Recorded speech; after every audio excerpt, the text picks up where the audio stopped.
Hey everyone, David Chen here, and this is my top 10 films of 2021.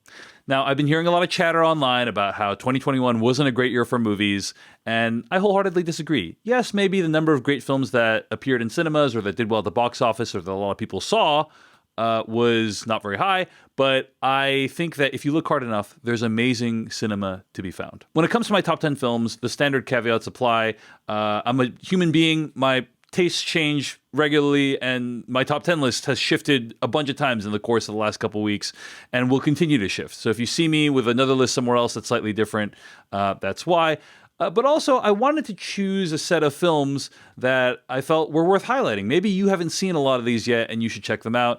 And that's part of the function of a list like this, in my opinion, is to introduce you to new stuff that maybe you haven't had a chance to check out. So that was one of the things that drove the creation of this list. I hope you enjoy. Let's get to it, shall we? My number 10 film of the year is Plan B. Where are we on here? What do these red lines mean? This really needs a pinch and zoom.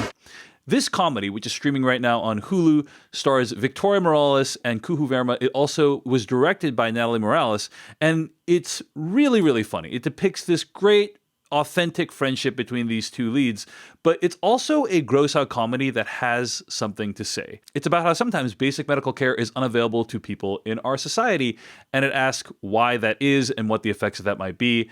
And in a world right now we are facing where the medical rights of women and minorities are being abridged constantly, I think it is something worth checking out. It's also just a great time. So check out Plan B. It's my number 10 film of the year. My number 9 film of the year is The Card Counter.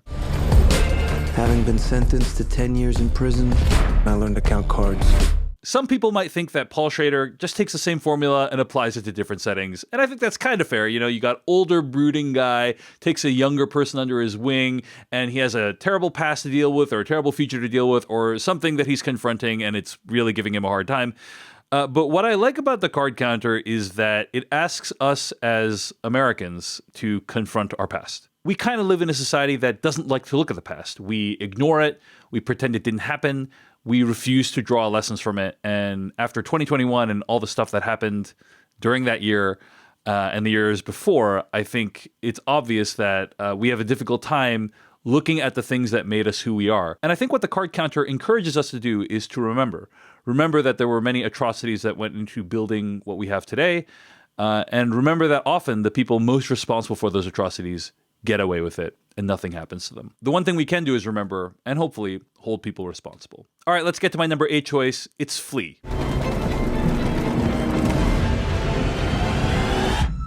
Flee tells the story of a refugee who needs to leave his home country. It's told beautifully in animation to preserve the anonymity of its subject. The great film critic Roger Ebert once described movies as empathy machines, and I think this movie is a great example of that. What Flee asks you to consider is the fact that the stuff that you take for granted, the ability to live safely in a place, is something that hundreds of thousands of people need to fight tooth and nail for. And in a world that is constantly full of strife and struggle and where people often need to leave their country of origin to find refuge somewhere else, Flee encourages us to have compassion and empathy for others. And that's something I think is so, so important. Man, this top 10 is a downer so far. And guess what? It's not going to change with my number 7 choice, Mass. How many people are coming? There'll be 4 of them. How do people heal in the wake of a tragedy? That is the question that Mass is trying to answer. It tells the story of 4 people who have been impacted by tragedy in different ways, and they meet together to try to hash things out. Why is this movie amazing? It has 4 tour de force performances from character actors doing some of the best work of their lives. But as I mentioned, it's also about healing. It's about compassion. It's about how we can move on together after something horrible has happened. And it's also distinctly American in its storylines. So I think this is an amazing film. It's not one that many people have seen. It is a bit of a downer. It's very serious, but I do think it's well worth checking out. And that's why I'm putting it at my number 7. The movie is Mass. Number 6, Benedetta. Qui a placé cette jeune fille sur ton chemin? Mais il faut qu'elle soit dirigée d'une main de fer que je n'ai pas. One of the great things I saw this year was Midnight Mass, the Mike Flanagan miniseries on Netflix. What an incredible exploration of religion and its power and its potential to harm.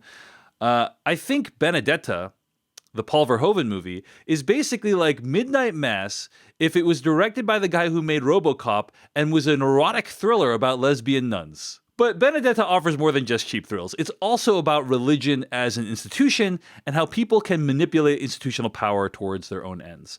It's bold, original filmmaking. It's like nothing else I've seen this year. It is a ride, man. And it's something where half the movie, you basically can't believe that you're watching what you're watching. So I think it's really incredible. That's why it's my number 6 film of 2021. Number 5, Drive My Car. 素敵じゃないですか、とても。君はこう考えてる。僕たちは同じ悲しみを共有してる。 Drive My Car is about grief, loss, and how we move on. And it's about how we use art to move on. It's about how unpredictable friendships and relationships can form out of unanticipated circumstances. It's very meditative. It's not super plot driven. You're just kind of hanging out with these characters, watching them learn, evolve, and grow.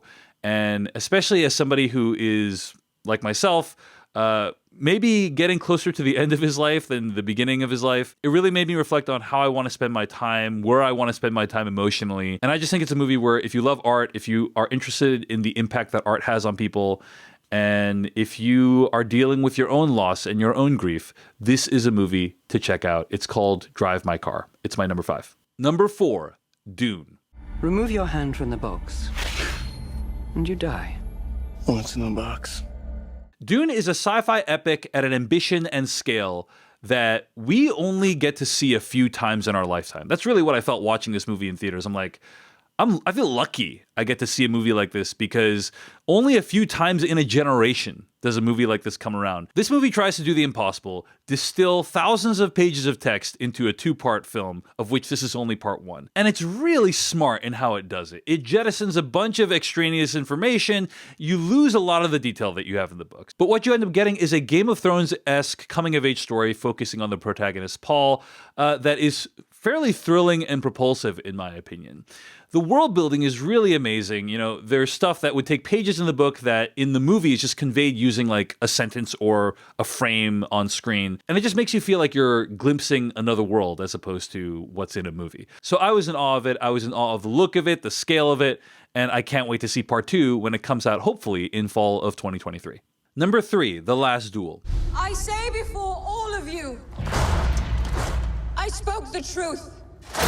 Ridley Scott still knows how to make a kick-ass medieval epic, and this is one that actually has something to say. The titular Last Duel, it's amazing. Ben Affleck and Matt Damon, they've never been more hateable. Jodie Comer, she's incredible and radiant in this movie, and basically, this movie is about her needing to choose between shitty men and shittier men. That's kind of the situation women were in back in those days, and to some extent today. The Last Duel uses its structure very purposefully. It's told Rashomon style from different perspectives, but more importantly, it supposes that despite different perspectives that may crop up, there is still only one truth, and also a context under which they occur. This movie was one of the few films I saw in theaters this year, and it reminded me why I love seeing movies on the big screen. You should check it out. It's on video on demand right now. It's The Last Duel. It's my number 3 film of 2021. Number 2, Spider-Man No Way Home. When you botched that spell where you wanted everyone to forget that Peter Parker's Spider-Man. Spider-Man No Way Home asks, what if the totality of all previous Spider-Man universes were all part of one big multiverse? And how could we play around with that in a way that is interesting and satisfying from a storytelling perspective? This is one of those rare movies, Spider-Man No Way Home, that improves on all of the movies that came before it. It tries to redeem some of the terrible decisions made that have basically put Spider-Man as a character through the ringer. But it's also the most fun I had in a movie theater this year. I mean, the jokes, the nerdery, the fact that it rewards you for knowing a lot about this version of Spider-Man that's been in movies over the course of the last 20 years. I just had such a blast with this movie, laughing along with the audience, enjoying all the in-jokes and references. This movie feels like it was made for someone like me. I laughed, I cried, I celebrated my love of this character, and I just had a great time. I think the fact that it's one of the most popular films of all time attests that a lot of people enjoyed this as well. But that's why it's my number 2 film of the year, Spider-Man No Way Home. And finally, my number 1 movie of 2021, it's 9 Days. You are being considered for the amazing opportunity of life. 9 Days is a fantastical premise. What if you had 9 days to audition for the privilege of being alive?